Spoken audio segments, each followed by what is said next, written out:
A veces soy un puto antipático, ¿eh? De verdad te lo digo. Madre mía. Acabo de... Bueno, mientras daba el paseo me he parado en un parque de estos que como...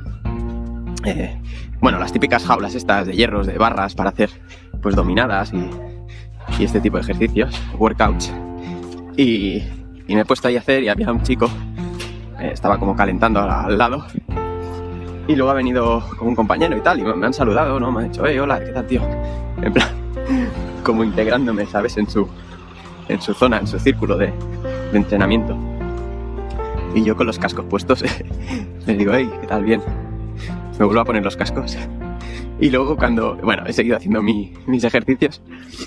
Y luego cojo y me piro y no digo ni adiós, ¿sabes? O sea, no sé, me he dado cuenta cuando ya estaba como a 200 metros de, hostia, qué puto antipático has sido, tío. Ahí los chavales saludándote cuando llegan y cuando tal, y tú te vas y no dices ni adiós. En fin. Bienvenidos de nuevo. Este es el episodio número 10 de Negociando con el Diablo. El podcast donde me peleo con mi propia cabeza. Un diario personal donde comparto, sucesos del día a día, pensamientos, reflexiones, alegrías, tristezas, emociones, todo ese tipo de cosas que nos suceden a todos cada día. En el episodio de hoy estamos a miércoles 26 de enero, si no me equivoco. Y disculpad que hace mucho frío y creo que estoy un poco resfriado y se me cae un poco la vela mientras voy aquí caminando por el campo. A ver, ¿qué os quería comentar hoy? Bueno, el día de ayer fue un día tranquilo, sin grandes... ahora me acaba de venir una cosa. Voy a decir, fue un día tranquilo, sin grandes... anécdotas, pero en realidad sí que hubieron algunas de ellas. Lo que os comenté en hace 2-3 podcasts de pedir el préstamo. Lo he intentado, pero así como la Caixa me lo concede, pero de intereses, o sea, yo si pido 15 le tengo que devolver 2, o sea, le tengo que devolver 17.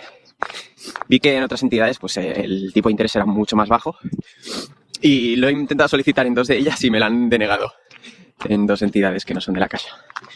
Supongo no, es porque básicamente cuando ellos te van a hacer el estudio de viabilidad conectan pues la cuenta de esa entidad con tu cuenta de tu banco corriente y claro, cuando lo conectan con mi banco deben ver que estoy prácticamente a cero y entonces pues eso, no sé, supongo que los echa un poco para atrás y les raya ver que difícilmente les voy a poder pagar, o al menos eso es lo que pensarán, porque si ven una cuenta rozando el cero, no sé, bandera roja a la vista, ¿no?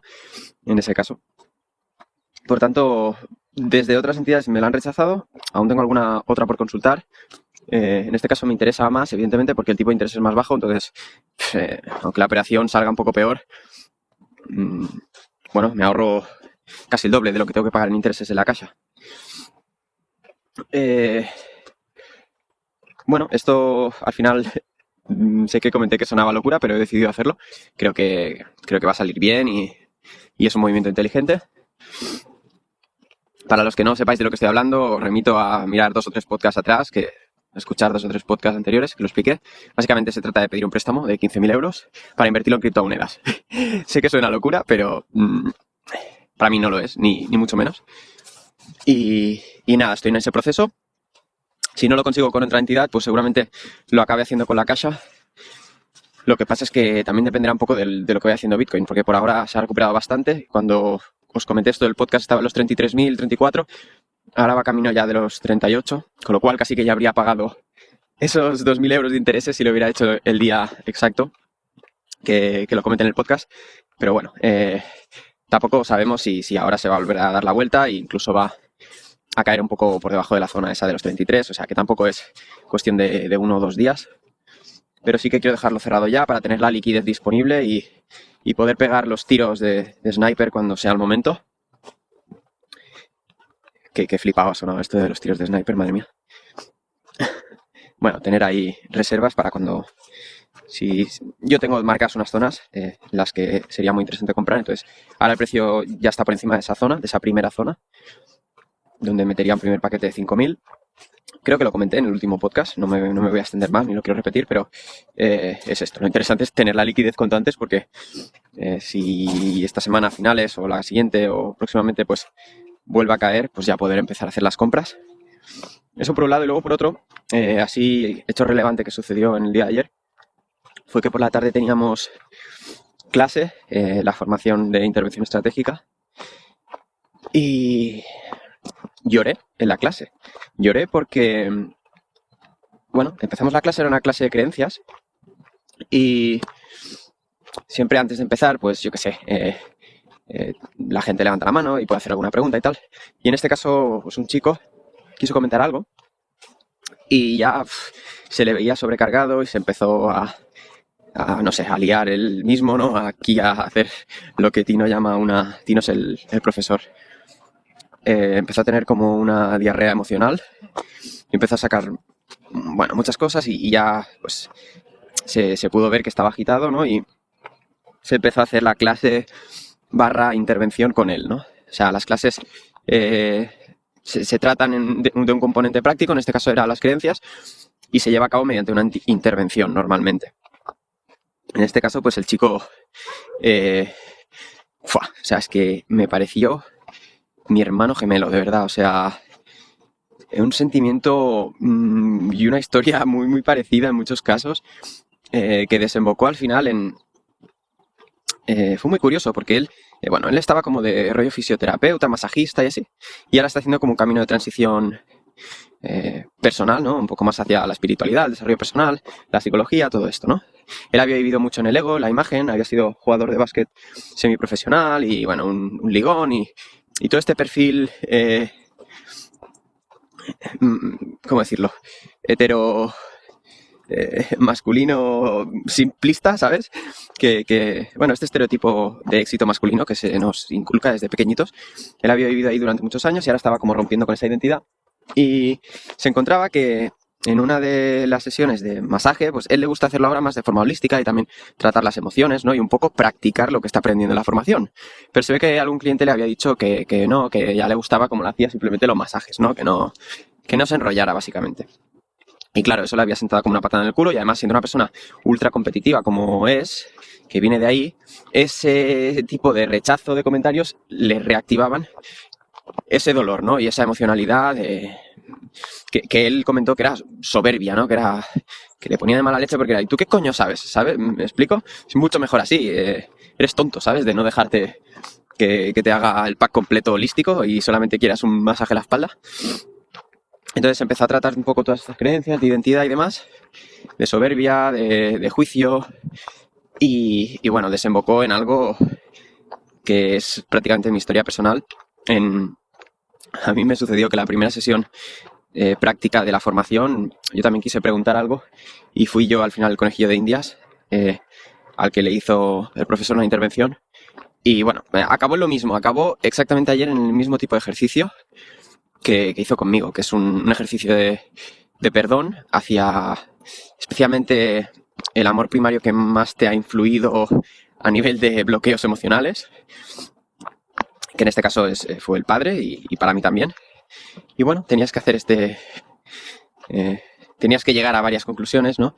A lo largo del proceso mediante las preguntas que se van haciendo y luego llevar a cabo este ejercicio de perdonar para poder soltar, ¿no? Porque si no, al final vives mucho en la rabia y en la injusticia, ¿no? Y claro, eso pues te hace estar como en un estado de tensión y de lucha constante que ejecuta de manera automática unos circuitos de respuesta, unas pautas de respuesta neuroasociativas de dolor-placer, ¿no? Al final este chico lo que sucedía es que cuando una persona pues rechazaba de alguna manera, o sea, él tenía como vinculado, ¿no?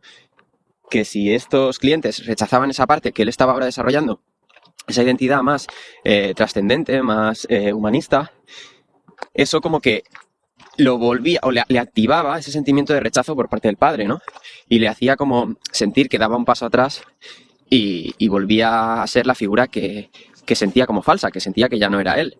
Esa figura más centrada en el mundo de las formas, más egocéntrica, no sé, más materialista, ¿no? que trataba mal a las mujeres o se aprovechaba de ellas o simplemente las utilizaba en pos de sus necesidades sin tener en cuenta pues sus sentimientos, ¿no? Y fue muy bonito, la verdad. O sea, fue una pasada de clase. Lo que le comenté a mis compañeros es que yo hubo un momento que cerré el micro y la cámara porque necesitaba como sacar, ¿no? Durante el proceso que él estaba haciendo ya al final este ejercicio de perdón y hablándole al padre, mediante una visualización, se hace todo esto. O sea, suena igual a veces un poco como, no sé, esotérico o algo así, pero es una pasada y realmente funciona muchísimo. Y conecté mucho con el chico y con lo que estaba diciendo. Y yo también me liberé, ¿no? Un poco a través de él, porque sí que es verdad que cuando lo hicimos conmigo, cuando me tocó a mí, al ser la primera clase, haber 200 personas, yo me sentía un poco acaparador y era el primer día, yo no sabía exactamente cómo funcionaba, yo no sabía exactamente que esto era lo que pasaba, ¿no? Que tras unos momentos de inicio de clase, luego el profesor enganchaba a una persona y esa persona era la protagonista y lo iba a ser y no había problema, ¿no? Claro, yo no lo tenía claro. Y yo iba todo el rato con la sensación de, hostia, es que ya estoy llevándome demasiada atención, ¿no? Ya estoy aquí acaparando mucho la clase y entonces no fluía al 100%, ¿no? Y este ejercicio del final, en mi caso, que al final es el ejercicio necesario para liberar, ¿no? Porque tuvo una cosa para sentir y poder liberar toda esa amalgama de emociones y de creencias y de pensamientos a través del sentir y no de la razón. Si no, no funciona, no tiene que pasar por el cuerpo la emoción. Y en este caso, pues conmigo yo no acabé de sentir que eso se llevara a cabo. Por culpa mía, o sea, no estoy culpando al profesor, pero sí que había ahí como un bloqueo mental de pensar, hostias, que ya llevamos mucho rato conmigo, ¿sabes? Al final también viene un poco de fruto del no merecimiento, todo esto que está vinculado con lo de mi padre. Y no sé, ayer fue como, pues, a través de otra persona que de verdad, o sea, no me voy a poner aquí a explicar su historia, pero es que calcado a lo que he vivido yo en muchos aspectos, en muchísimos, pues me fue igual de útil que si lo hubieran hecho conmigo. Y poco más, no sé, qué contar del día de ayer. Eso yo creo que ya es suficiente, ya está quedando un podcast completito. Y nada, muchas gracias por estar al otro lado, como siempre, compartirlo, darle like, 5 estrellas en Spotify y todas esas cosas. Y nos vemos en el siguiente podcast. Chao, que tengáis muy buen día. Adiós.